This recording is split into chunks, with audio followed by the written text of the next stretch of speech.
Hello दोस्तों, आज की इस कहानी में आप सभी का स्वागत है। इस कहानी में मैं एक लड़के का रोल निभा रही हूँ। दोस्तों, मेरा नाम अभय कुमार है और मेरी उम्र अभी 24 साल की है। मैं पढ़ने में होशियार हूँ और बिजनेस की पढ़ाई कर रहा था। मेरे घर में हम 4 लोग रहते हैं।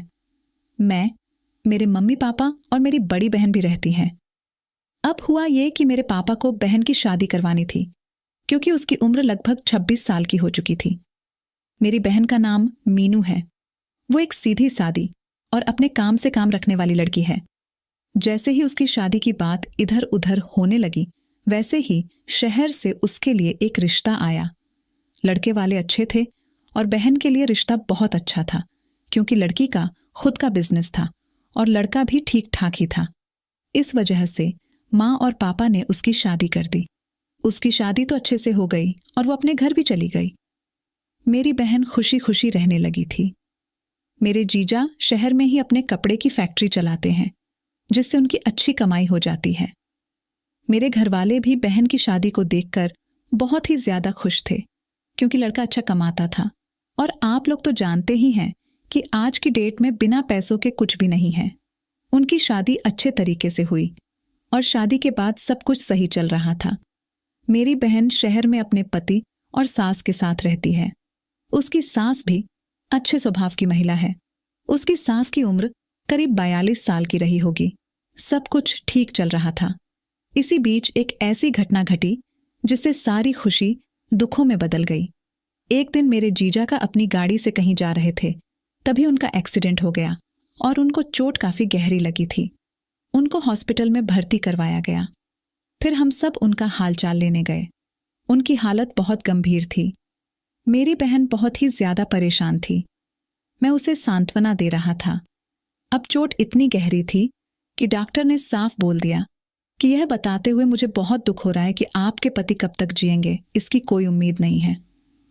हो सकता है बच जाए, नहीं तो इनको कोई ठीक नहीं कर सकता है। हम उनको घर ले आए, लेकिन उनकी हालत बिगड़ती चली गई, क्योंकि दिमाग में चोट आई थी। 2 दिन के बाद ही जीजाजी दम तोड़ दिए। अब कुछ दिन बाद दीदी की सास भी बेटे के दुख में बीमार पड़ गई। जीजा की 13वीं के बाद मैं वहीं पर रुक गया, क्योंकि दीदी की सास को अस्पताल लेकर जाना होता था। मैं फैक्ट्री का काम भी बंद पड़ा था। धीरे धीरे दीदी की सास भी ठीक हो गई और वो मुझसे अपने यहाँ ही रहने को बोलने लगी कि बेटा, अब हम लोगों का सहारा कोई नहीं है, तुम यहीं रहो और ये सारी जमीन जायदाद हमारे जाने के बाद तुम्हारी ही होगी। मुझे भी उन पर दया आ गई, इसलिए मैंने भी वहीं रहना शुरू कर दिया। मुझे काफी खुशी थी, क्योंकि मैं पहले से ही दीदी के साथ रहना चाहता था। मैं तो स्टार्टिंग से ही अपनी दीदी को पसंद करता था। मेरी दीदी मुझे बहुत अच्छी लगती थी, यहाँ तक कि मैं उनके साथ मस्त वाला क्रिकेट का खेल भी खेलना चाहता था। अब देखते हैं क्या होता है। फिर धीरे धीरे दिन बीतने लगता है। फिर उसकी सास ने मुझे फैक्ट्री का काम समझा दिया और खुद भी वहां जाती थी और काम देखती थी। इस तरह मेरे दिन वहीं बीतने लगे। मैं अपनी दीदी के साथ फैक्ट्री में जाता था और काम करवाता था। अब कंपनी की सारी जिम्मेदारी भी मेरे ऊपर ही आ चुकी थी, क्योंकि दीदी और उसकी जांच कभी कभी ही फैक्ट्री आती है, नहीं तो सब मुझे ही मैनेज करना पड़ता है। अब जीजा को मरे 1 साल हो चुका था। एक दिन मैं अपनी कंपनी में ही था, तभी मेरी मम्मी ने मुझे कॉल किया और बोली, बेटा कैसे है तू? मैं बोला, मैं ठीक हूं मम्मी, अपना बताइए। फिर मेरी मम्मी बोली, बेटा मैं भी ठीक हूं, तुम अपनी दीदी का अच्छे से ख्याल रखना और उसको किसी भी चीज की कमी नहीं होने देना, क्योंकि अब तुम्हारे सिवा उसका कौन है। उसके मुंह से जो भी कम निकले, तुम बिना सोते समझे उसे कर देना। तुम्हें मेरी कसम है। मैं बोला, हाँ माँ, मैं अच्छे से ध्यान रखूंगा, आप चिंता मत कीजिए। इसके बाद उन्होंने फोन काट दिया। फिर शाम हुई। मैं घर आया तो देखा मेरी दीदी थोड़ी उदास लग रही थी। मैंने उससे बोला, अरे मीनू, तुम्हें क्या हो गया है और तुम इतना उदास क्यों हो? इस पर वह बोली, कुछ भी तो नहीं, मैं उदास कहाँ हूं, चलो हम खाना खाते हैं। फिर उसकी सास भी वहां आ गई और हमने खाना खा लिया। इसी बीच उसकी सास बोली, बेटा तुम शादी कब कर रहे हो? मैं बोला, अरे आंटी जी, इतना जिम्मेदारी है कि शादी करने का मन ही नहीं रहा। हम सब ऐसे ही परिवार की बातें किए जा रहे थे। इसी बीच मीनू दीदी बोली, अभय, कल तो संडे है, फैक्ट्री तो बंद ही रहेगी, चलो कल हम कहीं घूमने चलते हैं। दीदी की सास बोली, हाँ क्यों नहीं, वैसे इतने पैसे हमारे पास हैं, इसका क्या होगा। फिर मैं बोला, आप लोगों के लिए तो मैं कुछ भी करने को तैयार हूं, फिर यह घूमना कौन सी बड़ी बात है, चलो कल सुबह ही हम निकलेंगे। हमने एक जगह पर घूमने का तय कर लिया। मैंने पहले से ही सोच लिया था कि इनको किसी भी चीज की कमी नहीं होने दूंगा, फिर चाहे मुझे कुछ भी करना पड़े। उसके बाद सोने के लिए अपने अपने कमरे में चले गए। फिर सुबह हुई और हम फ्रेश होकर नाश्ता करके अपने कार में बैठकर चल दिए। हमें घर से 50 किलोमीटर की दूरी पर जाना था। लगभग 2 घंटे में हम पहुंच गए, लेकिन हमारी किस्मत खराब थी। जब हम वहां पहुंचे तभी वहां जोर से बारिश होने लगी। फिर दीदी बोली, भाई चलो किसी रेस्टोरेंट में चलते हैं, खाना खाकर घर निकल जाएंगे। अब हम लोग गाड़ी में थे तो कोई दिक्कत नहीं थी, इसीलिए घूमने का प्लान कैंसिल करके हम रेस्टोरेंट के लिए निकल गए। वहीं पास में ही एक ढाबा था, तो हम जाकर वहां पर कुछ खाने के लिए ऑर्डर किए और खाना खा लिए।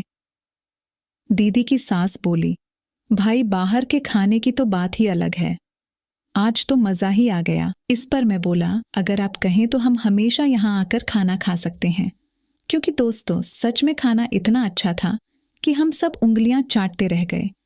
वैसे हमारे घर पर खाना बनाने वाली आती है, लेकिन हमें घर का खाना इतना अच्छा नहीं लगता।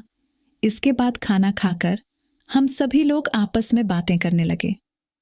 उसी बीच बारिश भी बंद हो गई तो हम लोग बाहर चले आए। घर आकर मेरी बहन बहुत ही उदास बैठी हुई थी। मैं उसके पास गया और बोला, दीदी तुम इतनी उदास क्यों रहती हो? मैं आपको इतना उदास नहीं देख सकता हूं यार।